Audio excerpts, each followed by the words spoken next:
All right, y'all. Okay. This is going to be an interesting show today, y'all. Interesting. You know, I was just telling Dr. Terrence Wells that that who knew when we booked him that he would be on a day that's so appropriate for him to be the guest to have this conversation. You know, like, who knew? Who knew that this boat dock brawl was going to happen over the weekend, and then we would have Dr. Wells in the house able to have this talk, to have this conversation. I think it's so appropriate. He'll be coming up in segment one, but I have to talk about this because, first of all, I didn't know anything about this brawl. I had absolutely no idea. Sunday we had First Sundays, so we were focused on that. I think it happened on Saturday, I believe. And so, and I'm a little bit behind on social media anyway. So I'm a little bit off sometimes about what's actually happening, what's going on. And so I didn't know. I had no idea. So Pastor Lenny, who is always ahead of me, the running joke is that Pastor Lenny is way ahead of me when it comes to social media. And then I'm way ahead of Pastor Tuck. Pastor Tuck is like way behind on social media. Stuff be happening, he has absolutely no clue of what's going on, right? So that's normally the case. So I find out yesterday morning as I'm prepping to do the Praise Party show. So I go online and I look at the videos, and of course Pastor Lenny had the access to the best videos. And I find out actually what happens. Let me tell y'all something. That was probably one of the most, what's the proper word for it? It's a benchmark. It's a benchmark in terms of culture. When you have something that happened that wasn't any plan. It wasn't necessarily any particular group that decided that this was going to happen. It wasn't like a gang. It wasn't like when I say a gang, it wasn't a motorcycle gang. It wasn't a hood South Central gang. It wasn't a white supremacist gang. It was organic rage. It was organic pack mentality. It was what happens that you do not see, that consistently happens. Usually there's no cameras around. It's happened historically for years where somebody got assaulted or somebody got ganged or somebody took a beat down, but nobody was there to film it. Nobody was there to help. In this case, all of these factors came together where there was a crowd, where there were cameras, where there was a clear response, and it became a viral internet sensation, or something that happened that probably will be a benchmark. The reason why I say it'll be a benchmark because folks are responding to this in a way that I haven't seen in quite a while. And I'm just going to come down the street and tell you about it. Black folks is responding in a way I'm like, wow. I'm like, boy, folks is really happy. Like people been calling and texting me like folks got reparations. And I'm like, what? But what it is it's the pent up rage. It's the mindset. It's the anger. It's the frustration. It's the feeling of retribution. And it is all coming to a head in that particular moment. And in response to that moment. Now, I don't want to give the situation too much credit, because you got to be careful with that. Can't give something too much credit, but you should be aware of what this means. And I think on all sides, we need to be aware. Let me say this right here. Good white folks, talk to the racist ones. And I'm not talking about racism, because racism is a system. It's a construct. It's a broader system that's designed to keep people of certain groups down. I'm talking about a racist mindset. There's a consistent, and I'll be honest with you, I think it's a growing mindset where people who have racist ideologies and thoughts and thinkings and leanings that at one time they would keep to themselves. They would only talk about it at the house, at the dinner table, or in the bedroom with their wife or their husband. Now people are emboldened to bring it right out to the street and talk about it in public spaces, on talk radio, on social media, in chat rooms. People are emboldened in a way like never before. Because of that mindset, I believe that's why you have the acting out. That's why you have this mindset, I can respond with no retribution, without cause. I can operate with impunity, which is scary, which is a problem, because you think nothing can happen to you. Just like January 6th, people was acted out. People with good jobs and houses and good and standings in communities wrecked their life doing prison time. Got to mortgage their house to pay for legal bills. Got to sell something, getting fired because somebody saw you on video wilding out. Even in this boat brawl situation in Alabama, the owners of the boat, the folks who started the fight, the folks who jumped the brother on the dock, these folks is dealing with some retribution because apparently they have a business back home, and now they paying the cost with the business. Man, you got to think this stuff through. You got to consider, what are the repercussions of my actions? Yeah, let me say this right here. One thing that was clear to me in that video that everybody need to take stock of. There's been a lot of talk about people, because people been saying it loosely and throwing it around. It's something that I thought about and even mentioned on this very show. But people talk about, it'll be a race war. It'll be a race war. First of all, we need to shut that down, and we need to make sure that we are clear about how we should pray and how we should speak and how we should not respond. Here's a factor that you cannot control in situations like this. And it was evident in that video. Watch this right here. What you can't control is the youth response. You cannot control them young folks. When them jokers get riled up and get angry, and it's a whole bunch of them, you can't control what might happen. Look in New York just last week. Pure pandemonium over some doggone PlayStation games and a promise of some cash from a social media influencer. Heck, they didn't see that coming. I'm talking about thousands of young people in New York, in whatever street corner that was, wilding out. Police couldn't do nothing. That's what you cannot control: pent-up anger and aggression, and folks who've been sitting in the house, sucking up air conditioning, playing PlayStation, and watching Netflix. The young people in the studio don't like that. It's real talk. Here's what I'm saying, y'all. We got to really be cognizant and aware of what's happening right now. We got to be cognizant and aware of what is happening with our young men in regards to sexuality, which is a topic that we're going to cover today. Yeah, that was our focus for today. The sexualization, the sexuality of young men. We got Dr. Terrence Wells, our special guest today. But then this whole boat dock brawl thing happens, and we got to deal with that because it's worthy of a conversation, it's worthy of a response. Now, I'm giving my probably more balanced, serious commentary. I'm probably going to be cutting up in just a little bit. So get ready for that. But I'm just saying, we got to really be aware and considerate of the times we living in and what is actually going on. Listen, y'all. Time to get everything started.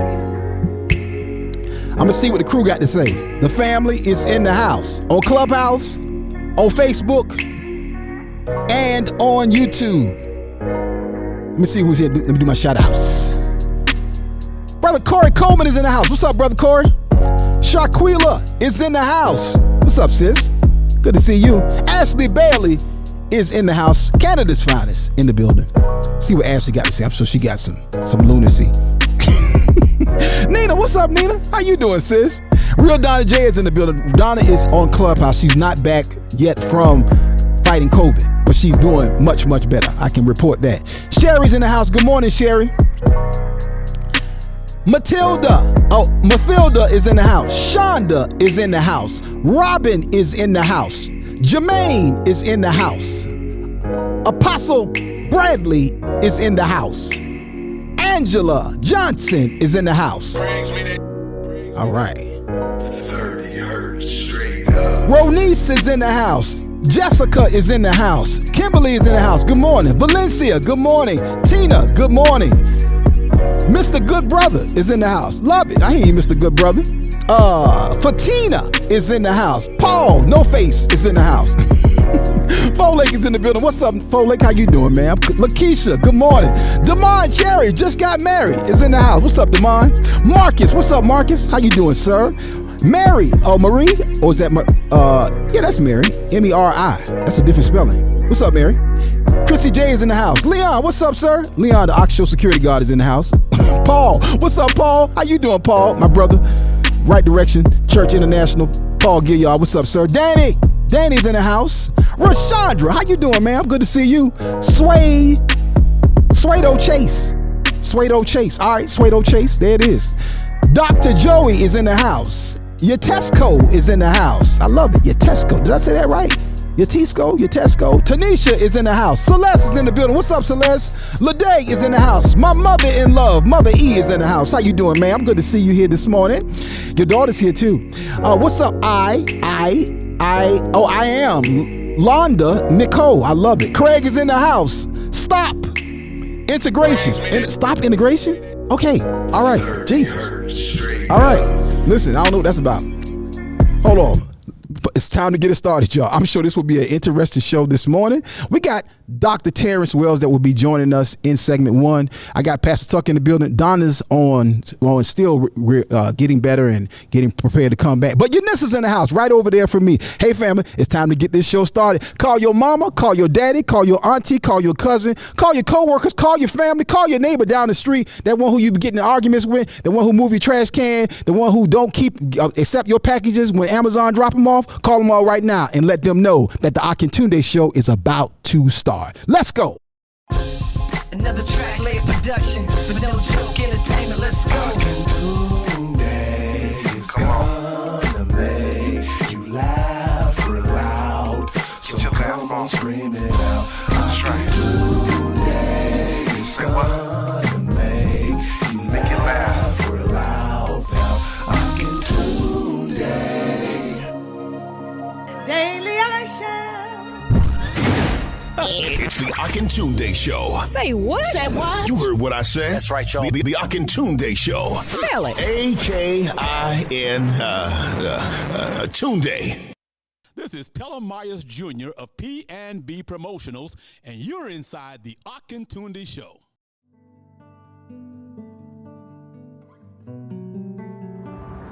Greetings. I am Darrell Presley, owner and operator of Presley Cares Mortuary Services of West Columbia, South Carolina.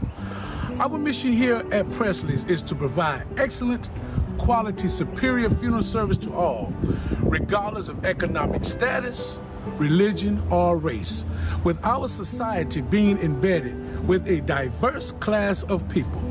Our staff here at Presley's pledges to offer only one class of service, and that is superior. So rendering professional services to the families that call upon us is not an option, it's mandatory. Presley Cares Mortuary Services, where we are caring for you and your loved one.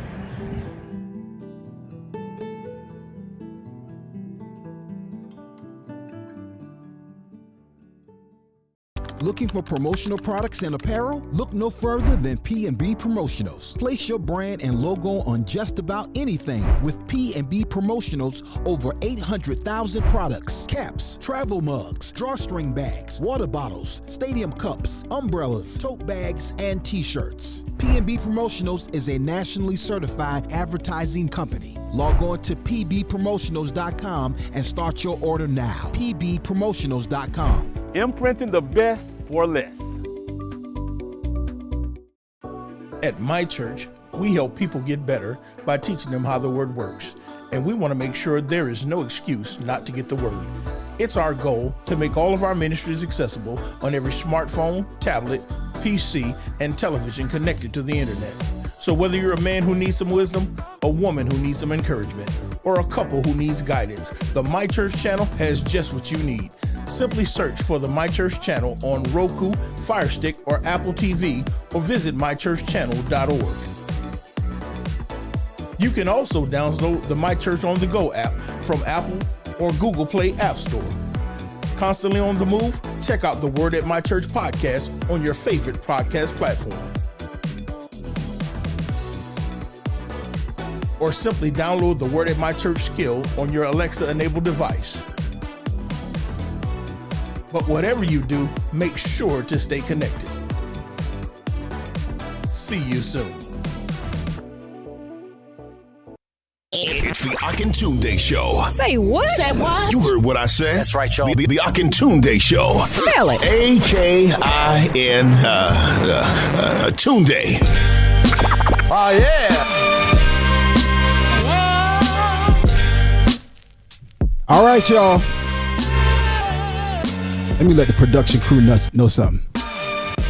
When y'all walk up to me during the show and say something, I don't know what y'all said. Write it down. Y'all should see them. Like they be in the so just so y'all know how to set up in here. My desk sits like kind of in the front left of the studio. The production room where the director and the production assistants are in, they're right to my right. There's a glass there and there's a door there. And in the middle of the show, they be talking to me. I'm like, what? I don't know what y'all saying. What's up, fam? How y'all doing? Happy Tuesday to everybody out there. And we appreciate y'all for watching and listening to the Akintunde Show. We don't take it lightly that y'all would spend time with us. And we appreciate any attention y'all give us. We'll take it. We'll take it. Not that we're attention seekers. We just receive it and try to utilize it for God's glory. Listen, I want to have a conversation today about this Alabama boat brawl, and then we have the author of this book, which I suggest you get. I highly suggest you get this book, particularly if you are raising sons, whether they are teenagers, preteens, young, small children, whatever category, adolescents, whatever category they fall into. I highly suggest you read this book. I'm thoroughly loving it, and I want to talk about just 2 chapters. I'm gonna focus on 2 chapters today, because it's talking about Dr. Terrence Wells is the author of this book, and it's talking about really a guide for planning black males, for raising black males into intelligent, well-adjusted men in the 21st century. And 2 chapters I want to talk about today is the sexualization of young black males. And another chapter that I find very interesting is called Rap Poison. Dr. Wells will be up in just a couple of seconds. I shouldn't say a couple of seconds, but a minute or 2. But also, we're going to talk about, get his perspective from a clinical standpoint of what happened in Alabama. Because I thought it was just so appropriate that he would be on today to talk about what is the professional approach, the professional eye of what happened this weekend. There's a spiritual eye, and I want to talk about that. I want to talk about that with Pastor Tuck, and I got my wife of 27 years, 28 this year. We've been together, and my life partner, business partner, co-parent, the woman who really can make my day phenomenal. And if we get in a little argument, she can have me all day stressing and worrying about what I got to do to get back in her good graces. Let's welcome to the show my wife of 27 years and my homeboy, my friend, good brother, and wonderful co-host of the Akintunde Show, Pastor Lewis Tucker. What's up, family? How y'all doing? Good. What it do? Doing all right, sir. Doing all right. Let's get Unissa up. All right, can y'all hear Unissa? Yeah. There we go. Good morning. Good morning. Good morning. Good morning. Wow, boy, we got Unissa in the building. Boy, y'all don't know how much of a milestone this is right here to get Unissa in the building, y'all. So extra. I worked hard to get Unissa in this building. He doesn't work that hard. He simply says, "Hey, I need you to come." No. Y'all don't know how many times I'm like, "Hey, we got a topic. We talking about this today." you know, and I'm like, would you come by? And she like, now I gotta do this and I gotta meet. And she's true enough. She doing stuff. She's on doing the business stuff. Did you have to get somebody to separate colors of jelly beans and M&Ms? You know, she only wanted green M&Ms. You know, her water to be 52 degrees exactly. Yeah. Full contract rider. You know what I'm saying? Got to have her dressing room. Got to have her manager sent me over her lighting grid. 73 degrees in the dressing room. I'm taking notes because none of that stuff is done. So I need to make sure I talk with your with your management group. Your hilarious. They didn't have my rider, right? If that's the case. None of that stuff was in place, but you came on anyhow because you're a professional. There we go. Showed up anyway. Come on now. Look what the Lord has done. But no, this gonna be a good show today. Again, I got Dr. Terrence Wells coming up in just a little bit. But again, me and Pastor Tuck talked yesterday morning for about a smooth hour or more about something completely different that had nothing to do with the boat brawl. And then because we had no clue that this boat brawl had even taken place. That's how out of touch we were. Out of touch. The whole. I mean, all the social media talking about it. And then I come off. I hang up with Pastor Tuck, and I'm about to get ready to head over here to do the praise party show with Pastor Lenny. And then Pastor Lenny sends me he'll give me a list of what we're gonna talk about for the day. And he was like, sure. This is how he starts the text. Surely you are aware of the Alabama dock brawl. I'm like, what? And I'm like, yes. And when I saw it, I said, oh Lord, what done happened now? Then as soon as I go to social media, the first thing I see is Ricky Smiley, who was a certified nut. Ricky Smiley talking about he interviewing the chair on his show. I said, what? I'm like, oh my God. So let me just get y'all immediate responses. First of all, Eunice was unaware because she was handling First Sundays like me, so she didn't know about it. And so let me just get y'all first immediate response on what happened. Go ahead, Eunice. Well, first, a girlfriend of mine, she just sent me a text, and she just said, "I'm so proud of my people right now," with the what do you call a meme of somebody eating a rib. Oh my God! And I was like, "What are you talking about?" And she was like, "Girl, you didn't see the stuff about Alabama?" I was like, "No." And she sent me not one, not two, but three. Different vantage points and videos and different things on because Black Twitter, just us, the way we do memes after an event, and we're so quick about it. It's hilarious. And so she sent me the whole package, and when I started watching it, I have to say that I had a visceral, just kind of going back to your point, Akintunde, I had a visceral, like a physical reaction to what I was watching. And I had some, we can talk about it later, but I had some conversations with another girlfriend of mine, who was just as passionate and just as, just like having a physical and emotional reaction to it. Right. And I really think it's in our DNA. It's something that's been embedded in us since, dare I say, since slavery. And so what you see is something that we cannot control because it's something that's been passed on.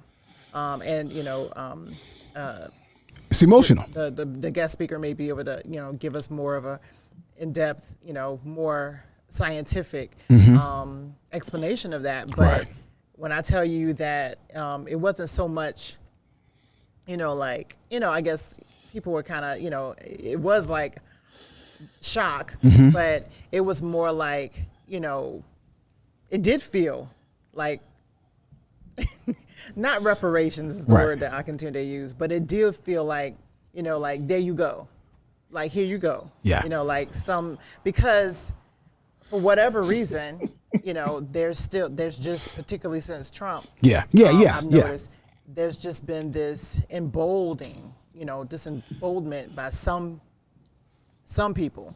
That they can just do whatever, whenever, however, and that there are no consequences. And so, I was saying yesterday that, our parents and our grandparents, they were just trying to survive. Right. And, your grandmama or your mama would beat you to keep you in line just so the quote unquote, what the quote was, so the white man doesn't get his hands on you. Oh, Lord. So they were just trying to survive, but there's another generation here Oh, these jokers ain't trying to survive. These jokers are action They're oriented. like, yeah, we're not doing this. Yeah. And that young man that jumped, that 16-year-old that jumped in that. I'm sorry, it's not a pool. That was a. It's like a ocean. It wasn't an ocean, but that was, that wasn't a little bit of water. Yeah. He just instinctively just jumped off the boat into the water. That is something else. Well, there's something that's to be said about that. Let's come back to that because I'm actually gonna play the video of that. So I got a couple different videos I'm gonna play. And then I actually got 3 different videos I'm gonna play, right?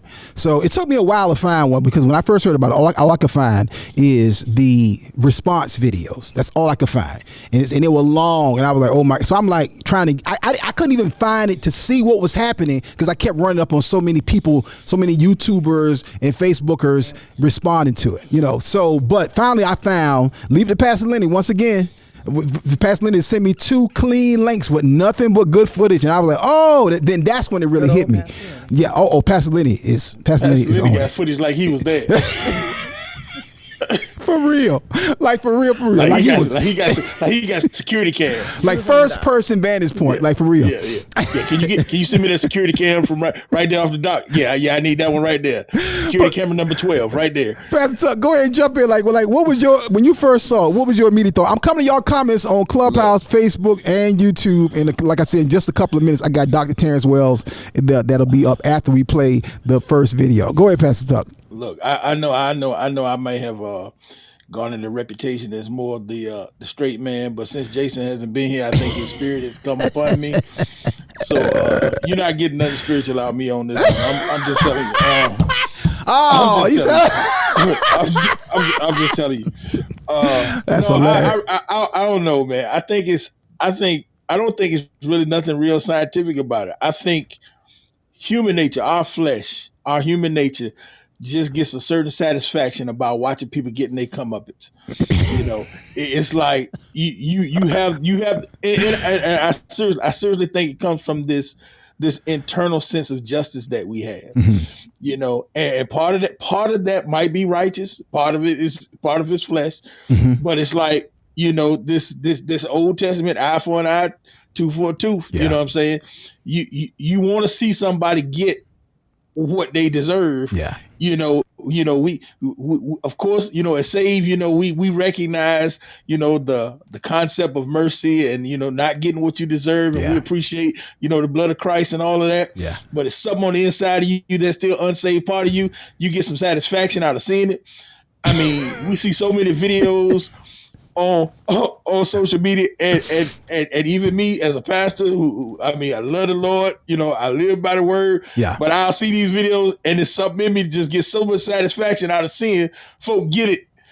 Yeah. I mean, not even this one. I remember seeing one and this dude, he like pulling off his shirt. He keep on talking and dude telling dude, back up. Dude keep on running on and dude shoot him in the leg and then he laid on the ground going, ow. And that's I'm laughing my back off. Yeah, exactly.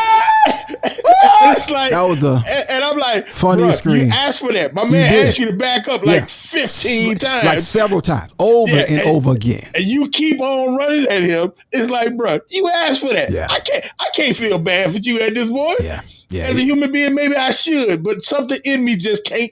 I can't even garner no sympathy for you. Yeah. The grown man. See, the thing about it is, grown men recognize there's consequences and repercussions. There's an equal and opposite reaction for every action that you take. And when somebody give you time after time, opportunity after opportunity to do the right thing, and you determine that you're not going to do it, that, my friend, is on you.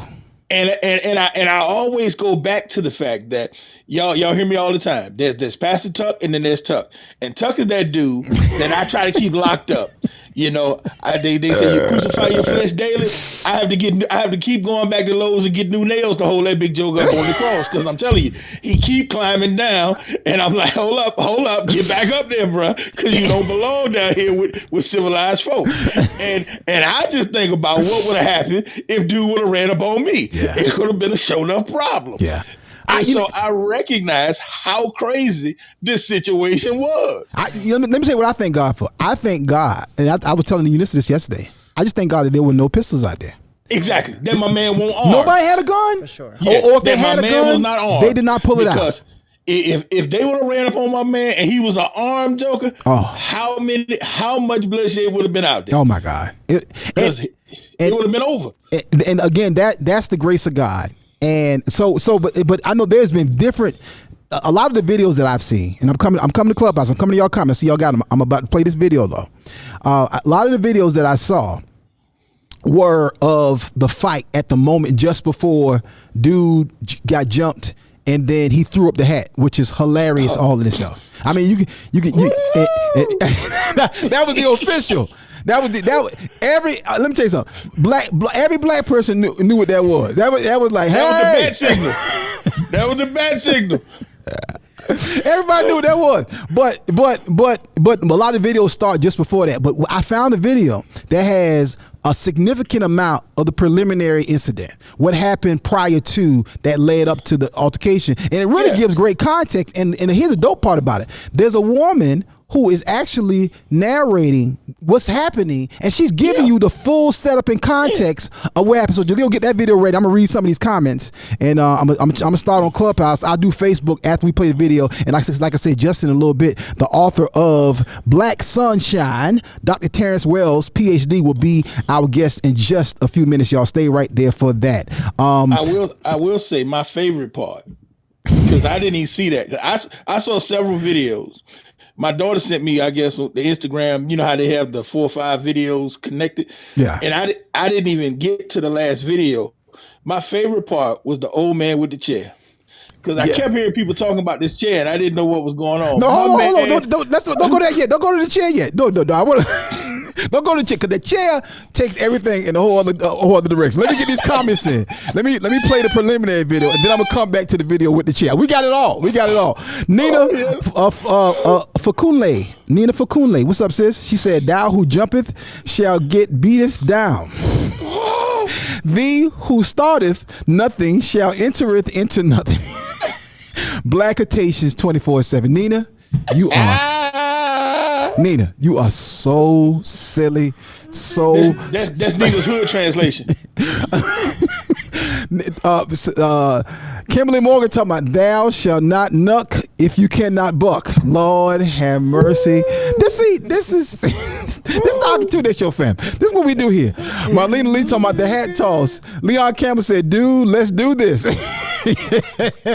Paul Briggs said, "Lynchburg, right where Pastor Tuck is from." Yes. Yeah, we now have learned that the inventor of the folding chair is a black man who is from Lynchburg, Virginia, where Pastor Tucker is sitting at right now.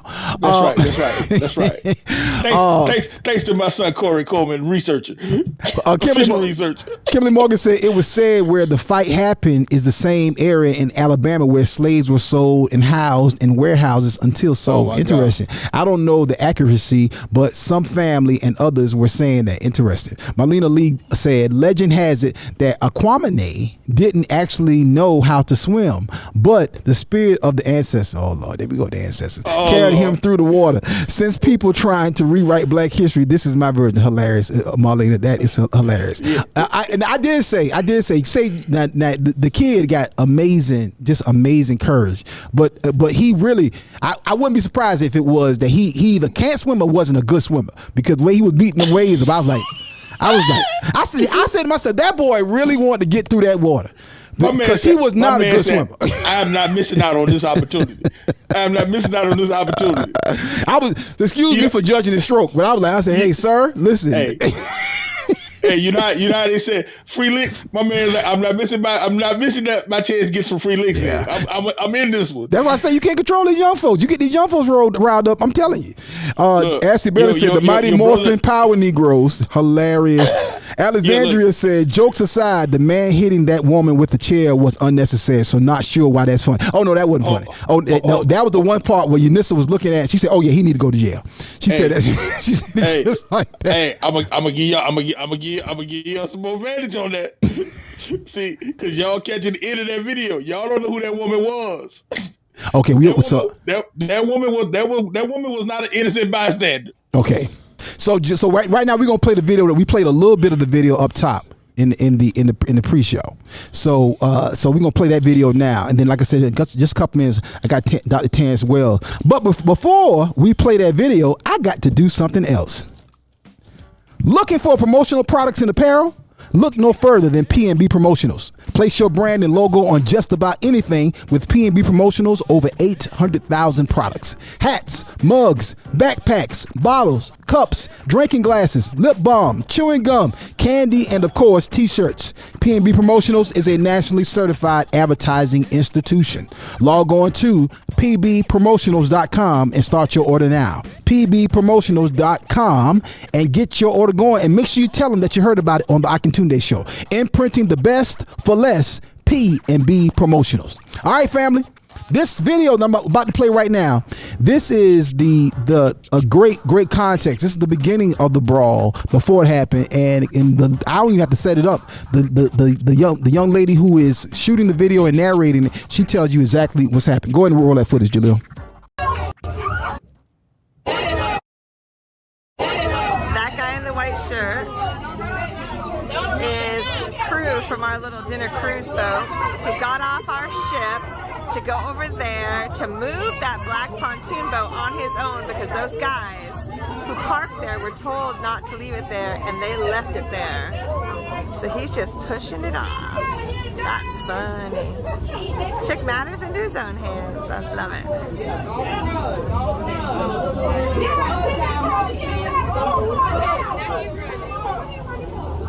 I hope the police give him a big old ticket.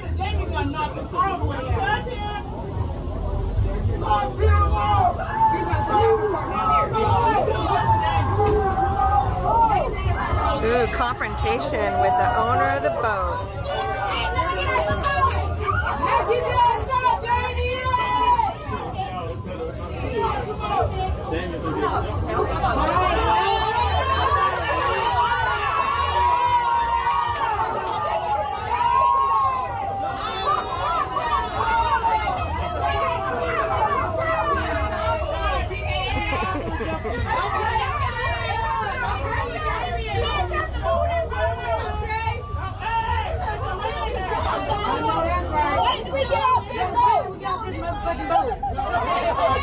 Those guys are all drunk.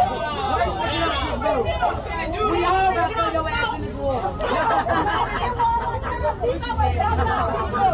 Move, bitch! Get out the way! Get out the way!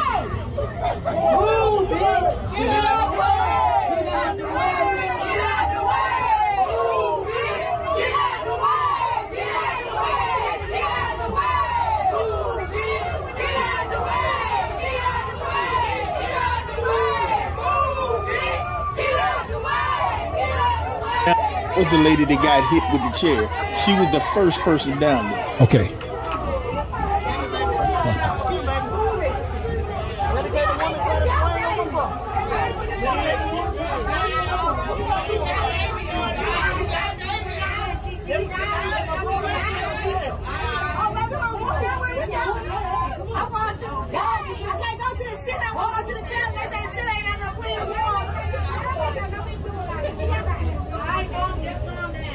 What's happening on Clubhouse? Facebook can't hear me, but let me tell Clubhouse what's going on. So what's happening is you see the okay. Let me mute. So you see the security guard. He's pointing to the owner of the boat, asking this person not to move the boat, and trying to explain it to this guy. And it's going. The guy's going back and forth with him. The boat is actually blocking the point where the large dinner boat is supposed to be parked. So they apparently, based on what they said in the video, they were already told to move the boat. They did not move the boat, which is a whole nother issue. We'll come back to that right there. But they simply have a problem with taking order and instructions from this guard. Clearly, all they had to do at this point was simply just move the boat. Now you see, if you're watching this on Facebook, you see the guard clapping his hands again. Facebook, you can't hear me. Here we go. There go the hat.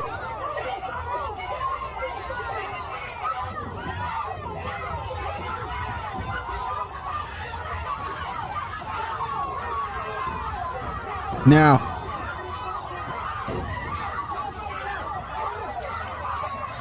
here come the pack mentality.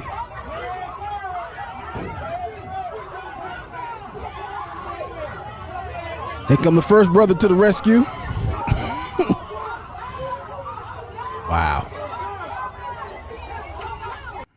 Wow. That guy. Come back to me, Jaleel. And let me explain something to y'all. Again, that video has some language, and Facebook, y'all couldn't hear me. Clubhouse could. But listen, this is pure pack mentality. This is pure. It's how people think when they feel like they are power in numbers, and that ain't just no white folks situation right there.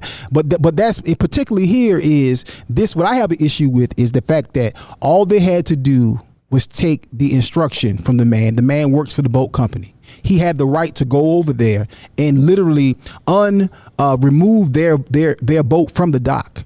But they didn't respect his position. They didn't want to receive any information, any correction, any direction from him. All right. So I'm about to bring Dr. Wells in, but let me get Eunice and Pastor Tuck's immediate thought before we go to the second part of the video.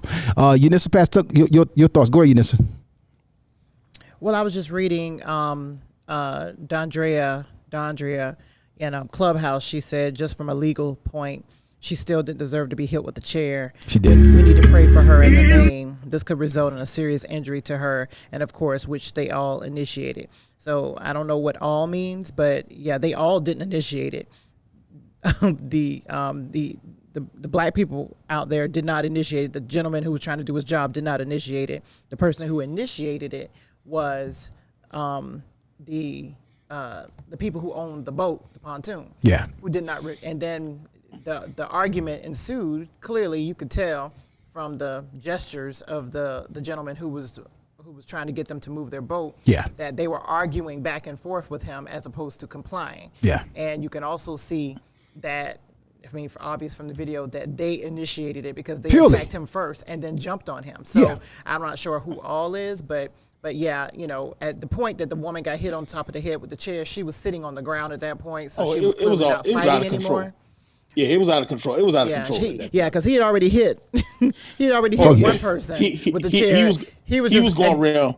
Right. He was going around like he was making sure everybody was out. He was making sure you're not getting back in this. I'm making sure he was definitely out of control. Dude with the chair, he was out of order. Yeah. He was not even defending himself. He was just getting his in. He was in pure Benny Hinn prayer line mode. That joker was going just with the like back in the old school Benny Hinn, like with the oil. Pow. Not Benny Hinn. That's exactly. Jacket. My man was handing out chairs like he worked in stockroom at IKEA. I mean, you get a chair, you get a chair, and you get a chair. Yeah. Like he was a trustee working in the fellowship hall. I mean, he was stacking chairs like that. I mean, that's exactly what he was doing. My man did not care. It had nothing to do with the fight. My man was just like, I'm getting mine today. That was pent up anger and aggression. Let's get a clinical perspective on it. I want to bring to the conversation. We'll be again. Second part of the show, we're talking about the sexuality of young black males and what all the different variables that affects that, particularly today in this current culture. And we got a great guest to have this conversation. He is the author of the book Black Sunshine, a guide for raising black males into intelligent, well-adjusted men in the 21st century. And I thought it was just so appropriate. God knew what he was doing when we booked Dr. Wells to come on the show today, because we had no idea that this was going to happen. And I think it's a great conversation to have about what's the clinical standpoint of what happened, of what took place over the weekend. We welcome to the show for the very first time, and I'm sure it won't be the last, Dr. Terrence Wells, PhD. How you doing, sir? I'm doing great. What about you? We're good, sir. We're good. So, welcome to the show. Very first time coming on. Well, thank you for having me. You know, I appreciate that you all took the time out to invite me in to share. Well, you know, Dr. Wells, again, let me give Pastor Tucker a huge shout out, because I was not aware of your book, even though you actually you live in my city and in practice right down the road. So had no idea, but Pastor Tuck was at his friend's house in Charlotte and ran across your book. Was it sitting on the coffee table, Pastor Tuck? Is that what it was? It was sitting on the dining room table when I walked in the house. Yeah, he called me. Pastor Tuck called me. He's like, "Yo, you got to read this book." I really think we should have him on the show. And I was like, so we wound up getting on the phone with Dr. Wells that day and wound up probably talking for about 45 and 50 minutes. I don't know. And I was like, yo, this brother really gets it in a unique way, particularly the experience of being a black man walking this earth, and then to have written this book. And so I'm gonna come back to the book in just a little bit, but I want to get your perspective, Doc, on what happened this weekend from a clinical standpoint. Okay, what do you think took place on that boat dock on all sides? Well, I feel like the elephant in the room is basically what we saw was the denial of our humanity. You know, we saw incidents where a man of color was denied the ability to perform his work duties. You know, they would not reason with him, and they went forward to attack him. And so I think that's the elephant in the room, is the fact that he was denied his humanity, and other people were enraged, and they felt like they didn't want to take it anymore. And so that's one of the things that we really have to address in America, because right now things are beginning to bubble out of control.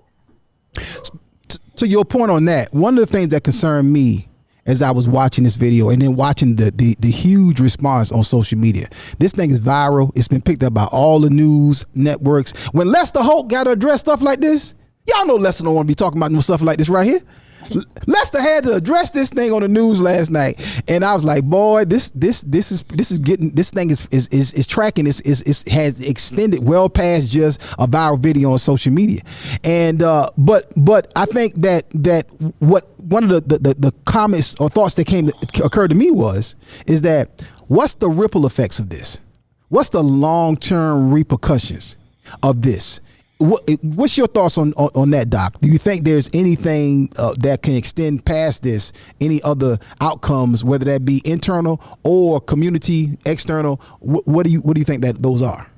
Well, let's go back to the origins of people of color in America. Of course, we were brought here against our own, abilities, and of course, we were exploited for over 400 years. And so during that process, we were reduced down lower than the beast of the field.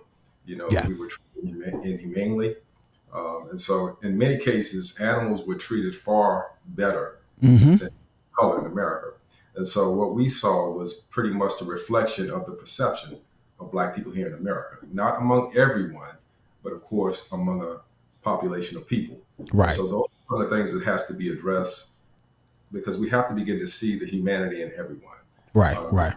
When we begin to discuss Black versus white, I feel like it's far-fetched for us still to even consider each other as being color code classified. Look at culture, then we begin to look at culture. But when we say Black and white, that lets you know there's a distinct difference between the individual. Are we talking about a biological construct, or are we talking about a cultural construct? Right. And many times today, we're really talking about a biological construct. And that's how America has perceived those that were non-white.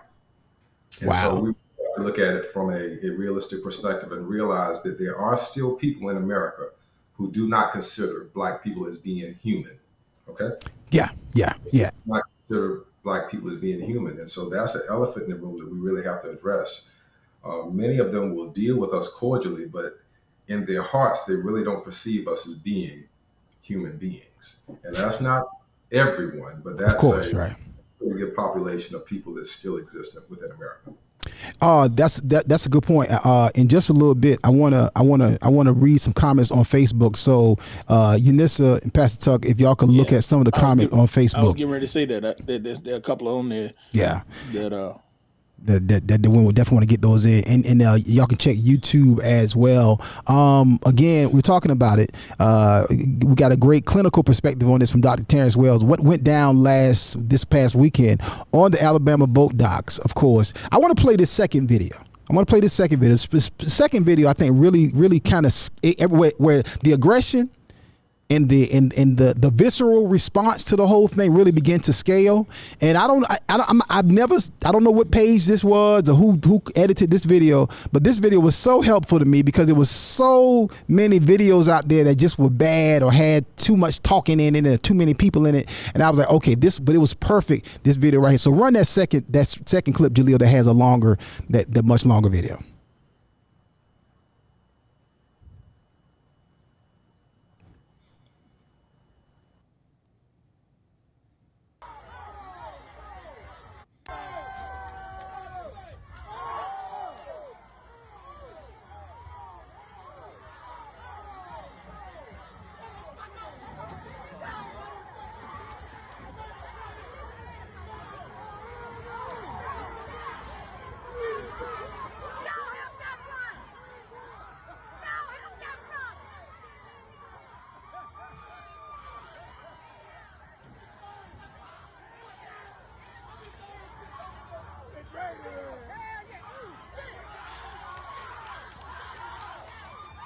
Yep, they go Aquaman. Aquaman.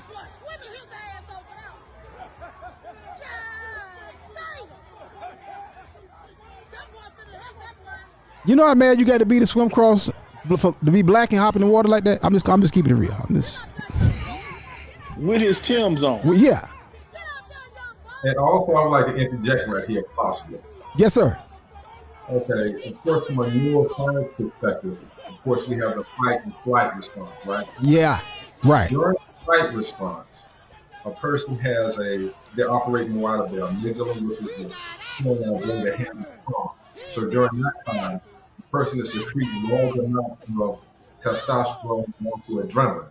Right. Adrenaline, testosterone disarms the prefrontal cortex, which is responsible for reason, rationale. Hold on, Doc. I want to make sure I hear that clearly, because that is such great context.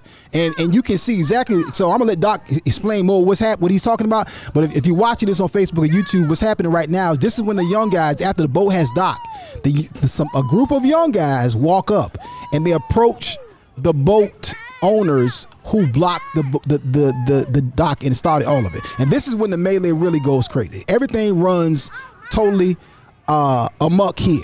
This is when it all kind of really happens.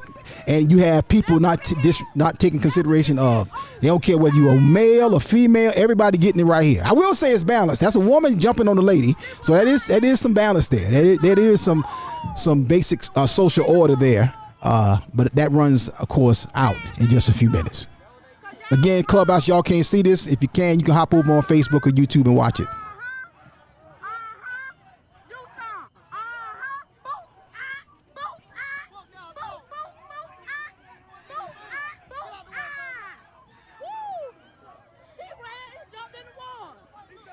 Boy.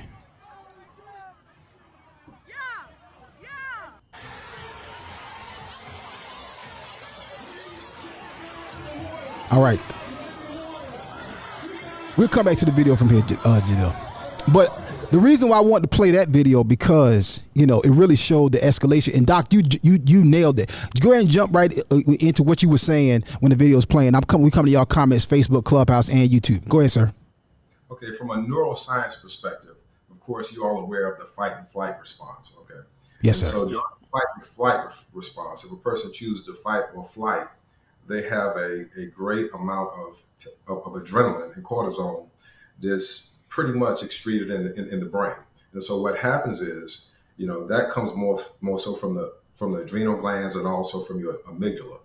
Whenever a person has experienced a lot of stress and duress or adrenaline, it disarms their prefrontal cortex, which is responsible for cognitive functions, higher order thinking, and reasoning. So at that point in time, the person will revert back to their more animalistic primal mind versus the rational mind. And so that's the thing that's most dangerous when you're dealing with people in a mob complex, because of course they're out of their minds. Even when we saw the gentleman that seemed to be very reserved, that had that plastic, I would say it was a plastic chair. I thank God it wasn't a metal chair. Yeah. Jesus. And so you could tell at that point in time, that his critical thinking and his rationale was not there. Okay? No, sir. Nope. He was fight and flight. He was under duress, and he was not thinking critically nor reasonably.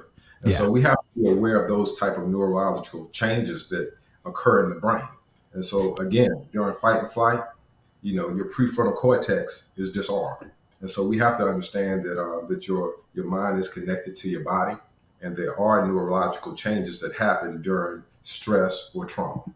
And that brother with that chair, I think that was an example of what happens. They on that dock, they got whatever happened on his job last week, whatever happened at their house the weekend. I don't know if he had a argument with his wife or he was upset with his kids. All of that spilled out, and when he was swinging that chair, that was pure, good old fashioned rage right there. He was highly upset. And then you talk about, Doc, you mentioned it, so it makes total sense. We talk about critical thinking. He did not take into consideration that was a woman sitting on the ground who was seated. Now, Pastor Tucker, I know you said she was wilding out earlier, but she was seated and she was a female. He gave it to her. I was like, God, dog, sir. But you know, another thing to think about too, that was an older guy. I'm not sure exactly how old he was. Oh yeah. But that might have been a guy that's got some PTSD from civil rights era. Yeah. Think about the hoses and all that, and all he saw was a crowd of white folks acting crazy. And my man was like, I ain't going back out like this again. Yeah. It's y'all. Because Loretta Sass said this. She said the man with the chair was scared. He was surrounded by an angry mob, and he was hitting everyone. He even hit a black guy who was trying to defend others. This older man, I think, was acting out of fear. Wow. Which goes exactly with what Doc was saying. He wasn't thinking at all. He was just hitting somebody. Wow. Of course, when we look at anger, we saw anger and rage, but of course, anger and rage is a secondary emotion. What typically comes before that is fear, frustration, resentment. Those are the type of undertones that occur whenever a person is enraged. And so when you look at it from a neurological perspective, we realize that there are a lot of things that occur during that process. Wow. Y'all, we're going to take a break. We're going to get some more promos in right now, pay these bills. And listen, y'all, if y'all want to get y'all ads on Akintunde Show, you can call that lady right there on screen right next to me. Call her. She can hook you right on up. 803-738-6604. That's 803-738-6604. And get your ads on the Akintunde Show as we are expanding, y'all. We are in a time, in a season of great growth, and we appreciate y'all support. Thank y'all for supporting this morning. Thank y'all for listening. Thank y'all for watching. Don't y'all move. This is the Akintunde Show. We'll be right back.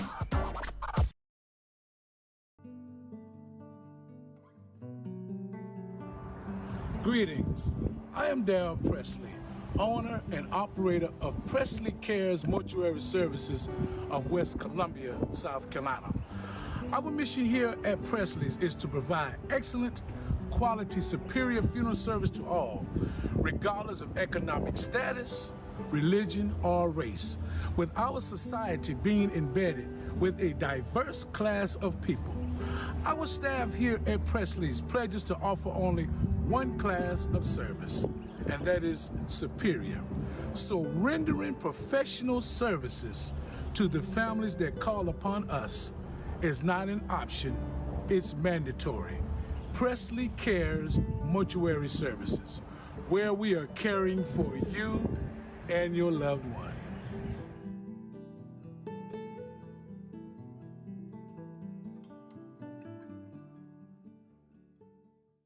Looking for promotional products and apparel? Look no further than P&B Promotionals. Place your brand and logo on just about anything with P&B Promotionals. Over 800,000 products, caps, travel mugs, drawstring bags, water bottles, stadium cups, umbrellas, tote bags, and t-shirts. P&B Promotionals is a nationally certified advertising company. Log on to pbpromotionals.com and start your order now. pbpromotionals.com. Imprinting the best for less.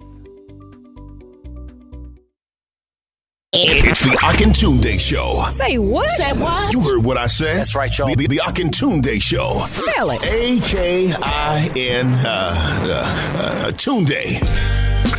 Oh, yeah. Happy Tuesday, y'all. Happy Tuesday, family. Coming up Thursday. Now, what I plan on talking about Thursday, I'm not sure, because I don't know if we're gonna get to all of Dr. Wells' conversation I want to have with him about his book, Black Sunshine. Black Sunshine is the book by Dr. Terrence Wells.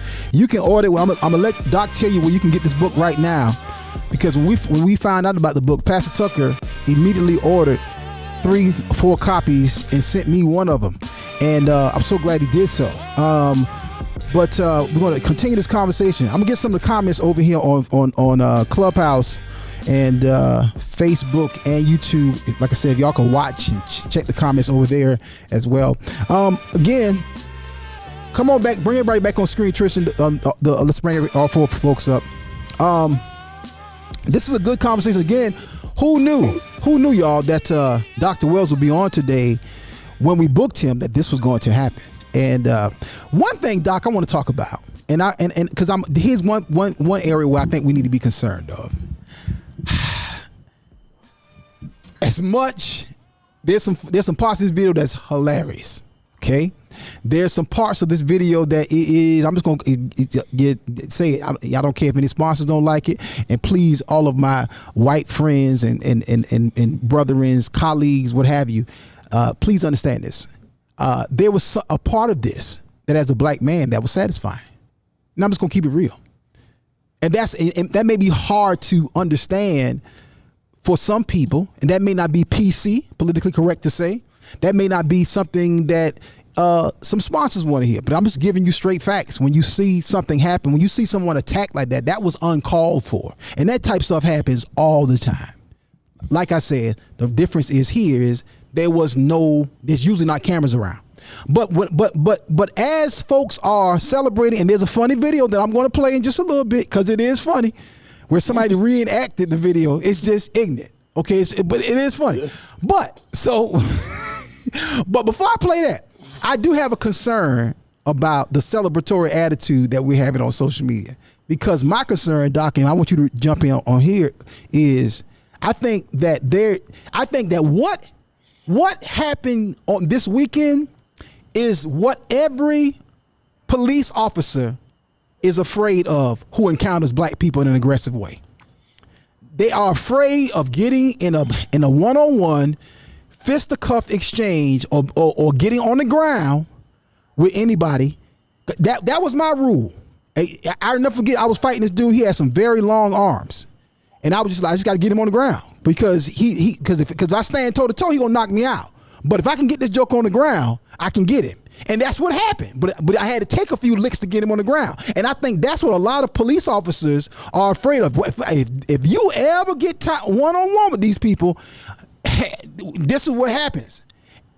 Am I right about that, Doc? And it's my concern that there are some longer term or extended ripple effects that could come out of this to innocent people who are nowhere involved in this, who are just going about their business, who may be accosted or assaulted by somebody who watches this video and gets upset. Is there any validity to my thoughts or my emotion concerning that? Doc, go ahead. I would say so. There's a lot of what we call intergenerational trauma. Okay. And of course, according to epigenetics, trauma is passed on intergenerationally, which means the traumatic experiences that the mother felt, it could be then passed on through the womb to the child and so forth. Or trauma that the father experiences, it can be passed on intergenerationally, genetically to the offspring. Wow. So there was a pretty much a deal of gratification for a lot of people that's looking on the surface. But what I see was a lot of pain. Also, as you start looking at what they call the superhumanization of African Americans. Okay? We also have to look at the reality that we were a product of selective breeding. All right. Since 1908, whenever they stopped the transatlantic slave trade, they cut down all transport of slaves or Africans that were enslaved. Okay, let me correct that. Wow. Africans that were enslaved. So from 1908. They had to begin to ramp up breeding farms. And of course, Virginia was one of the places where that was notorious for breeding. And so black were expected to have at least 2.5 kids. I mean, one kid every 2.5 years. And in some instances, females or women of African descent were promised their freedom if they had 14 to 15 children. And so with that kind of selective breeding, you will have offspring that may have a genetic advantage. All right. And so when you look at the NFL, the NBA, and so those are the dominant culture. They are aware of these undertones. Got it. The fact that, that not only were we genetically superior in the beginning, but also we were a product of selective breeding that made us even more of an edge physically. And so those type of things have to be addressed. With my sons now, all right, I have a 17-year-old. He's 6'3", 225 pounds. Okay. Wow. Now my baby boy, he's probably 5'10", 5'11". He's probably about 175, 180 pounds. How old is he? He's 14 years old. Wow. Yeah. Someone that's not in the dominant culture, this Caucasian, when they view my son or they see my sons, they don't see boys. They see men. Right. And it happened with Trayvon Martin. Right. We saw a boy, but someone of another culture, they see a man that could, perhaps hurt them. Right. or provide harm. And so that's one of the reasons why we have to do a great job in terms of educating and training our young men, okay, especially at this stage of development. So I digress, so I want to fall back because I don't want to get too much into my soapbox and talk No, that's good. That's right on that. That's good. No, you're right on. That's good. Great perspective. I'm gonna read some of the comments and I'm gonna come back to that topic of the conversation. Then we're gonna bend this conversation into just 2 chapters out of this great book, Black Sunshine, by Dr. Terrence Wells. And Doc, tell them real quick because I don't want to assume that anybody's gonna be with us the entire show, so I don't wait to the end to tell folks how they can get their hands on this book. Again, Black Sunshine, a guide for raising black males into intelligent, well-adjusted men in the 21st century. I highly recommend this book, particularly if you are raising young black boys at whatever age, or if you have young adult children. Doc, go ahead, tell us briefly about the book and where they can find it, sir. Well, Black Sunshine is a manual for developing African American men into well-adjusted young men. It can be found on Amazon, Books A Million, or even Barnes and Nobles. And so one of the things that inspired me to write this book was that, I've experienced so much, and also I have so much knowledge within this discipline because I devoted myself towards specializing, in work with African American males. I have 6 years of clinical experience, specifically working with this demographic, and there's a lot of things that's going on right now. Right. And to a certain degree, this book was my duty to educate, to empower, and also my duty to warn. Right. Our ethical responsibility to warn about some of the things that's going on. And so I get tired of seeing some of the same things occurring within our community over and over again without any kind of, resolve or without any kind of plan. Right. And so this was my way of making an offering to try to help our people, try to make a valuable contribution to the culture. It's much needed right now. The only thing we do is turn on the television set. The only thing we have to do is walk down the street. And so again, this is my humble offering. I poured a lot into it. I dealt with development on many different stages, from zero to childhood to adolescence to young adulthood. Yeah. All right. Everything that an African American male will need to survive in America or to thrive in America is in that book. Wow. We're dealing with sexuality, economical empowerment. We're dealing with financial literacy. We're dealing with self-esteem, self-concept, sexuality. We're dealing with everything that you're going to deal with is in there. Not only from a problem perspective, but also we garner real life solutions that can be used in order to empower our community. And I'm looking at a couple of the chapters here. Again, a phenomenal book, well written, very clear. I think it articulates the black male experience in America in a very unique way. Doc, I encourage you to do a part 2, and maybe you are, on the grown man experience. That probably that 30 plus experience. On up to 60, because it's so layered, and I think a lot of people don't understand kind of what this experience is. Some of the stuff you referenced earlier about the breeding farms and how we have been treated in this country racially and socially. People don't realize what the ripple effects are of that. Relationships is one of the chapters here. Police etiquette. Listen, it's 3 chapters I think that you need to buy this book for.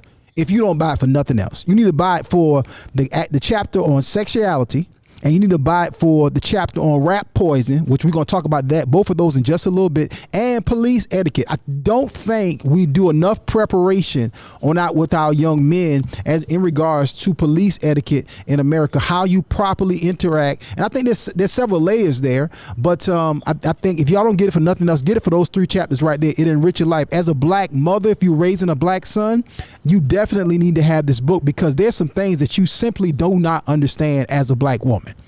And when you interacting and raising a son, it doesn't make you less than. It doesn't mean that you are deficient in any way as a mother. There's some stuff that you simply do not understand. That lady sitting next to me on my left side on the screen, me and her and I have had many conversations, deep ones, angry ones, frustrated ones, where I simply said, you do not understand what I'm experiencing, and she had to take that. So and I think this is a great book. This is a great companion piece to the Word of God. and some other manuals that are out there. Black Sunshine, a guide for raising black males into intelligent, well-adjusted black men in the 21st century. Let me come to the comments, and then I'm gonna let Eunice and Pastor Tuck jump in here because there's a lot of conversation that's going on here. Y'all on fire in these comments. I'm gonna start to the bottom and go up. Y'all let me know if I'm missing something here because it's so many comments over here on Clubhouse. Y'all know Clubhouse is where the most action happens in the comments. Well, before you start, I wanted to. Yes. So Dondria, just to your point about Dr. Wells, she said, just from a legal point. I'm sorry, I'm on the wrong point. Because what happened, the comments started jumping. She said, thank you for your clinical explanation, Doc. It explains a lot. We need you to commentate on CNN, etc. Thanks for the speaking points. And yes, PTSD also makes sense. Yeah. So I just thought that was really good. Appropriate. That there's another perspective that needs to be talked about. Yeah. I am Londa Nicole said, I was forced to understand because I'm raising 3 black men on my own. Wow. Leon Campbell said, good teaching, Doc. When we were pulled over by the sheriff on the way to church, I showed my teenage sons how to interact properly with the officer and to let him know I was getting the info he requested and didn't make sudden movements, and also was laughing with the sheriff. Wow. And you know what? And I've said this to my wife, I said to my sons, I've said to a lot of other people, when you get pulled over as a black man, your preparation and approach to that interaction is different than anybody else, even a black female. And I will say this, now today, you've seen black women get assaulted and have terrible things happen to them the same way, but because of the fear factor that is there, that is rooted and grounded in many people, when they interact with black men, you have to approach it. You have to think all of that stuff through. When anybody you interact with the police, and nobody else has to do that. No other culture has to do that. No other race has to do that. Anita Funkunle said, agreed, Dondria, the psychological effects of the many forms of repression on black people are being purposefully ignored. Attention needs to be placed on this issue. But if they do, the truth will get out. At this point, this is some form of reverse Stockholm syndrome. Wow. I hear you, Nina. Dondria said, they fear us and superhumanize us, yet they're the ones primarily approaching, targeting, challenging, and attacking us like yesterday. Yeah. And I think that was on great display over this weekend. Again, you don't have to like what somebody says, but you don't get to have the right to put your hands on them. Sure. So here it is. This brother is telling them, hey, move your boat. I done told y'all to move the boat. Y'all had to move the boat. He can say it however you want to say it. We grown people can't control other grown people. But there was a conscious decision made that, as opposed to me following your direction, I'm going to challenge your authority. And then there was a second conscious decision made when I do not like your stance, what you saying to me, I'm going to further disrespect you and I'm going to attack you. And the people around him didn't say to him, no, son, or no, whoever that was, don't do that. That's not right. It was, no, we're going to aggress too. And that's why the consequences and repercussions, I believe, was so stark. Go ahead, Pastor Tuck. To be clear, I believe what happened, in just looking at the different videos, that he basically had already asked them to move and they hadn't moved. And so he took it upon himself to untie the boat and move it so that they could come on in. Right. And then the dude had a problem with the fact, you touched my boat. And so he's sitting there explaining to him, you can't park here. He's showing them where the places are marked. Because you can see him continue to point at different places on the dock, like telling them, this is a no parking zone. This is where this boat has to be. This is not for you to park here. Right. And so at this point, you saw him, he kept pointing like he's continuing to try to explain this to you. And dude is continuing going back and forth about it. And dude is like kind of going back and forth, almost like, well, you don't have a right to move my stuff. Look, this is my job. Right. This is what I'm doing. Right. This kind of kept going like this and that. And then another one of the guys in the party came out of nowhere and cold cocked him. Right. And that's and I guarantee, I don't know for sure, but the guy who cold cocked him seems to be somebody who was younger. And that's what I'm saying about their youth. You got to really educate your young men on protocol of all races, how to respect order, what the normal constructs of society, how we interact with each other, even when we are in disagreement. There's some basic norms and values that most people understand. Now, that's not to say that in times past that there wasn't all kind of aggressive behavior. Clearly, it was. As I said up top, it was happening. It just wasn't no video cameras around. Again, this type of stuff happens today, and it used to happen in spades years and decades ago on the side of roads or in public places or in private places. So again, like I said, just wasn't no cameras around in this situation. I'm gonna read a few more comments, then we're gonna transition to this because I want to make sure we have some time in the show. Again, we originally brought Doc to talk about here was the sexuality of young men, and I hope I'm saying that right, phrasing that properly. But how you address it, how you consider it as you are raising young African American men, and particularly not just African American men. I think this applies to everybody. But I will say this: that chapter on rat poison, I need to make sure y'all hear this from a clinical perspective. Y'all know we talk about that on this show a lot: the effects of media, arts, entertainment, and culture, and what the long-term ramifications are on your development into adulthood. But what Dr. Wells has clinically articulated in this book, I think, is a perfect illustration of what many of us say in the barbershop with our family, friends, co-workers, etc., on a consistent basis. I want to correct you on one thing. Yes, sir. I didn't go out and buy 3 copies. I bought 15 copies of this book. Wow. And I just want to let people know how important this book is. I bought it for just about all of my brothers and all of my sons in ministry, anybody who I know that has interaction with young men, because when I read this book, that's how powerful I thought this book was. So I'm just telling you, that's the endorsement I have of this book. I'm letting everybody know how critical I thought this book was to the body of Christ, to anybody who's having impact on young men. So I just want to say that.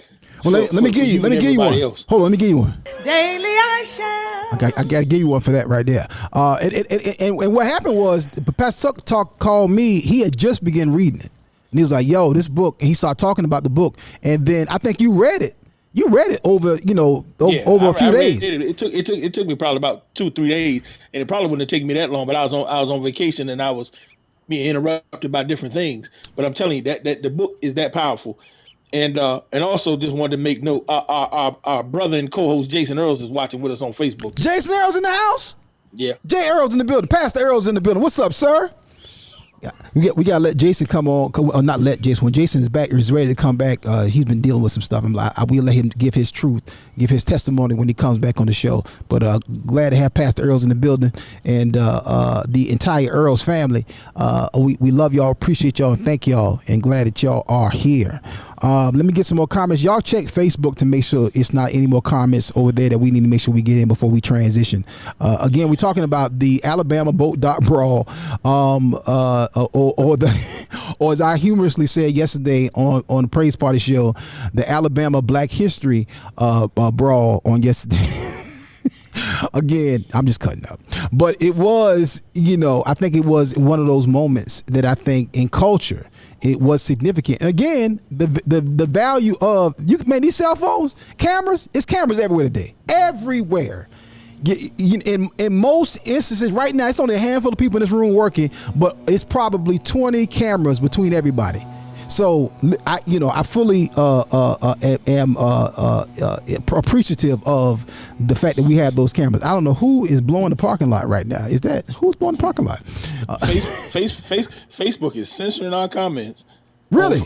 Yes, they are. Wow. and Facebook it's crazy because and it's crazy because the comments weren't bad. I saw a couple that I wanted to read, and it's like they gone. They said they've hidden them because it might include sensitive content.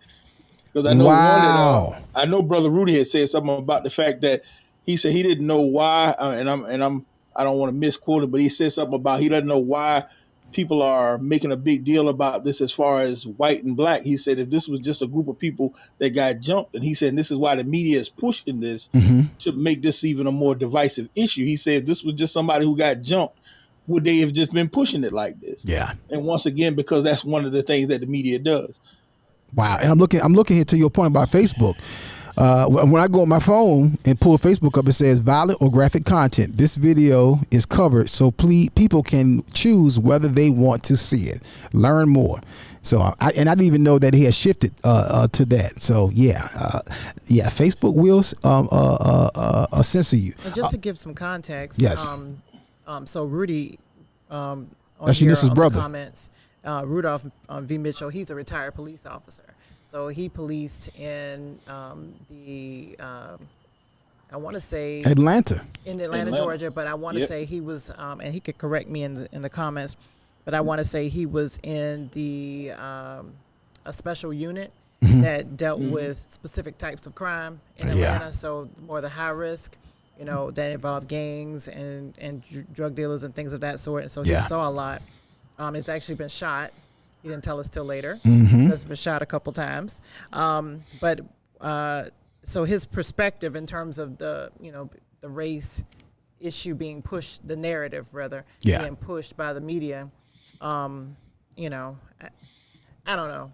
He's a black man. Yeah. With a black, with two black sons. Yep. But, he also has that law enforcement side too. So I definitely would like to see more, hear more of his perspective. But one thing I see Loretta Sass said, she said, Dr.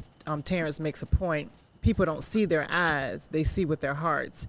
She said those white people on the pontoon boat saw a black man and felt they didn't need to respect him. In their hearts, he was of no value. Right. And it says the black folks saw all the beatings they have seen over the years, and they were traumatized. Right. That was a visceral response. That was an emotional response. That was, oh no, this ain't happening right here. We're gonna deal with that. And again, you talking about his nickname for me forever is gonna be Aquaman. That 16-year-old young brother jumped in that water and swam over there. That wasn't no pool water. That was river water. That was choppy water. That's the water with the undercurrent. People drown in water like that. He swam across that water. Wasn't no skillful swimmer. Hopped up on that deck and kicked that shoe off and went to work. And that's passion. That's like, oh no, we ain't about to sit here and watch this happen today. Rudy did have one other quick point. Rudy said that he was trading in all his guns for chairs. I cannot. Daily I shall. That's Rudy. I cannot. That's Rudy all day right there. Let's get some more of his comments. Nina said, OMG, we can't even talk about experiences that affect us. This is straight evidence and exhibit A. No one is glorifying this behavior. We're sharing sentiments to purpose change. Okay, somebody thought that we glorify this behavior. If you find that comment, let's address that. Let me go up and come down. Let me go up. Kimberly Morgan said, my family is a law enforcement family, and I know a lot of throughout the state. However, when I'm pulled over, I still follow protocol. There it is. Leon Campbell said, I got pulled over years earlier at night by the police after being part of a focus group study for the Trump/Hillary Clinton debate, and had to do the same thing so I could come home safely. Wow. That's a Trump/Hillary Clinton debate focus group. That's interesting. You got to talk about that at some point, Brother Leon. Kimberly Morgan said, prime example of how some white people feel they are the superior being and show no respect. Yeah, that's exactly what that was. Leon Campbell also said it's not like they didn't see he had an actual uniform on or that he proved he was who he said he was. Clearly. Exquisite Taste Network said, what is the name of the book again? Great question. Black Sunshine. SON. Yes, and it is a guide for raising black males into intelligent, well-adjusted men in the 21st century. This by Dr. Terrence Wells, PhD. And again, it's available on Amazon, Books A Million, and you can go on Dr. Wells' website. I'm going to let you let Dr. Wells give his website too in just a little bit, because he also is a counselor, he's a licensed a clinician. So did I say it right, Doc? A licensed counselor, clinician? Okay. Licensed counselor. Say it one more time, Doc. Cut your audio off. Licensed professional counselor.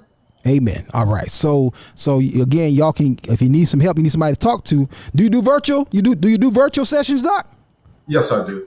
Praise the Lord. You'll be talking to Doc just like he's sitting there right there. That's the same room he's sitting in right there. You'll be talking directly to him. I might get Doc number. And do you do grown men? Because sometimes this make me mad. I might need somebody to talk to. You know what I'm saying? We'll be calling. Working with our men. That's all. We'll definitely be I'm calling. cutting up. I'm not. You can't help him, Doc. You can't help him, Doc. Daily I shall. All right, this is the last few comments you're gonna read about this. Then we have to transition. Okay, Paul Briggs said, reason number 7,286 why I dropped Facebook hilarious. Hey, be careful talking about Master Mark. Master Mark cut you off now. I told you, we bought our own plantation. There it is. My church channel all day, baby. Let's go up here. Okay, listen, I'll read some more comments. I want to make sure we got enough space to talk about Dr. Wells' book, and I want to talk about these 2 particular chapters. Listen, y'all, when we come right back, we're going to continue this conversation. We are blessed to have the kickoff of Healthy Laughter season coming up next month in September. Marcus D. Wilder will be our special guest for First Sundays in September, and that is the official kickoff of Healthy Laughter. That is our that's right, special Healthy Laughter edition of First Sundays.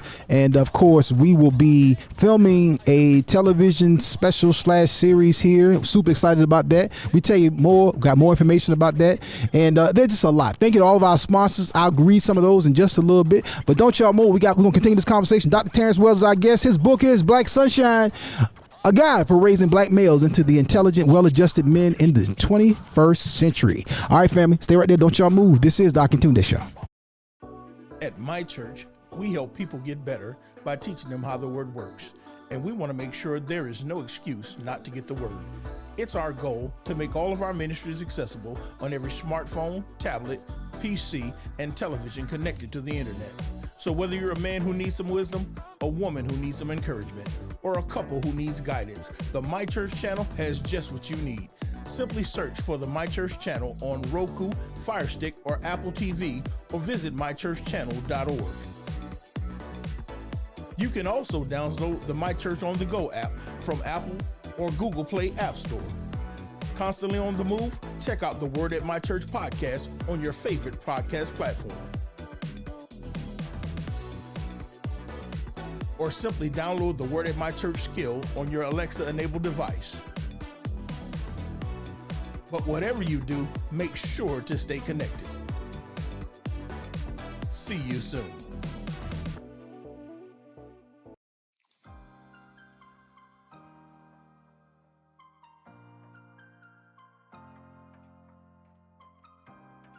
Hello, my name is Dr. Damon Daniels with Pathways to Wellness, a division of Wellspring Family Medicine.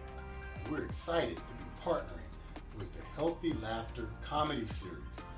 Our vision at Wellspring Family Medicine is to bring you the most up-to-date, cutting-edge medical tests to help you optimize your health. For instance, we have a pain-free, simple tool that takes 20 minutes to help you understand your heart disease risk. In addition, we'll be offering online courses to help you manage your diabetes, high blood pressure, or high cholesterol better. So connect with us on Facebook at Wellspring Family Medicine to take advantage of all the offerings we'll have to help you live a healthier, happier life.